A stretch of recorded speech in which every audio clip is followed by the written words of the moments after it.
સુરેન્દ્રનગર જિલ્લાના ધાંગધ્રા તાલુકાના કોહેંડ ગામનો ખેડૂત મારું નામ ઝાલા રાજેન્દ્રસિંહ છે અને મારી વાડીમાં અત્યારે પાવરગ્રીડવાળા સર્વે કરી ગયા છે. અમારે ખેડૂતની કોઈ સહમતિ કે ખેડૂતને કોઈ પૂછ્યું નથી અને કોઈ સાચો જવાબ આપ્યો નથી.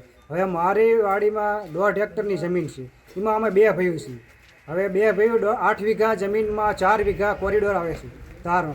હવે એ 2 ભાઈઓના અમે 4 થાય છે પાછલી પેઢી અમારી. તો અમારી 4 વીઘામાં તો તાર જ આવે છે, તો પાછળ 2 વીઘા ને આગળ 2 વીઘા વધે, તો 2 વીઘામાં અમારા 4 બાળકો શું કરશે?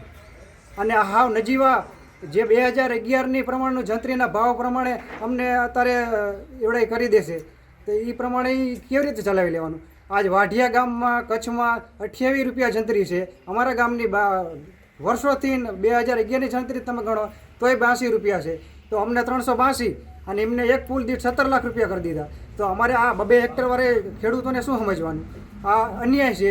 આ સરકારને સ્ટેટ આનું જવું પડે મેસેજ કે આ ખેડૂતો અત્યારે કેટલા પરેશાન છે આ લાઈનોથી. મારું નામ દલવાડી ઘનશ્યામભાઈ કાનજીભાઈ, ગામ કોંડ, તાલુકો ધ્રાંગધ્રા, જિલ્લો સુરેન્દ્રનગર. અમારા કોંડ ગામની અંદર આ પાવર ગ્રીડવાળા જે લાઇનનું સર્વે કરી અને કાઢે છે એમાં યોગ્ય વળતર અમને મંજૂરી ઉડાઈને કર્યું નથી. પહેલાં પ્રથમ તો ખાલી 382 રૂપિયા જે વળતર અમારું મંજૂર કર્યું છે એમાં જ ભેદભાવ રાખ્યો છે. અમારા સીમાડે સાપકડા ગામ છે, અહીંયા સીધું 959 વળતર કર્યું છે, અમને નકરું 382, એમાં ભેદભાવ રાખ્યો.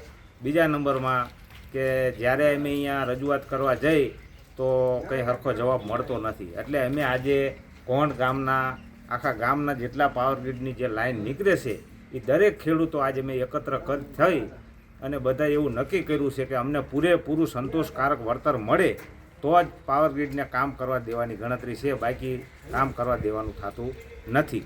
અને બીજા નંબરમાં કે જે એમનો 67 મીટરનો જે વિસ્તાર છે લાઇનનો, એ કોરિડોરનો, એ વિસ્તારની અંદર જ ઈવડે કામ કરે, એની બહાર જો કામ કરશે તો જે ખેડૂતો જે કહેશે એ પ્રમાણે વળતર એમને દેવું પડશે. 67 મીટર બહાર ઈવડે કામ કરી નહીં શકે અને અમે કરવા પણ નહીં થઈ. મારું નામ હરપાલસિંહ ગજેન્દ્રસિંહ ઝાલા અને જે આ પોઈન્ટ ઉપરથી પાવર ગ્રીડની 765 kVની જે લાઇન પસાર થઈ રહી છે એને યોગ્ય વળતરની જ અમારી સરકારશ્રી અને પ્રશાસન પાસે અમારે એની યોગ્ય વળતરની જ માંગ છે. અને જ્યાં પ્રશ્ન છે ત્યાં જ્યાં વળતર આપવામાં આવે છે એ વળતર તો ખેડૂત પાસે કાંઈ નથી. ક્યાંય પણ વળતર ચૂકવાઈ ગયા આના પાસે પાવર ગ્રીડનો થાંભલો ખેતી માટે એટલો બધો નુકસાનકારક છે કે ત્યાં કોઈ મજૂર કે ત્યાં કોઈ ભાગીદાર રહેવા માટે રાજી નથી હોતા. અને એ આવનારી દરેક પેઢીને આજીવન તો અમને તો નડે જ છે, આવનારી પેઢીને દરેક પેઢીને નડવાનું છે. એટલે સરકારશ્રી માટે અમારી એટલી જ અપીલ છે કે આના માટે જેટલું વળતર આ ખેડૂતને આપે એ સાવ ઓછું જ છે. એટલે અમારી માંગ તો એવું છે કે ખેડૂતને માસિક પોલ દીઠ ₹1,00,000 માસિક ભાડું સરકારશ્રી ચૂકવે, એટલે પાવર ગ્રીડ કંપની ચૂકવે, અને જે લાઇન તાર નીકળે છે એનું બજાર કિંમતથી 6 ગણું વળતર ખેડૂતને ચૂકવવામાં આવે એવી અમારી માંગ છે.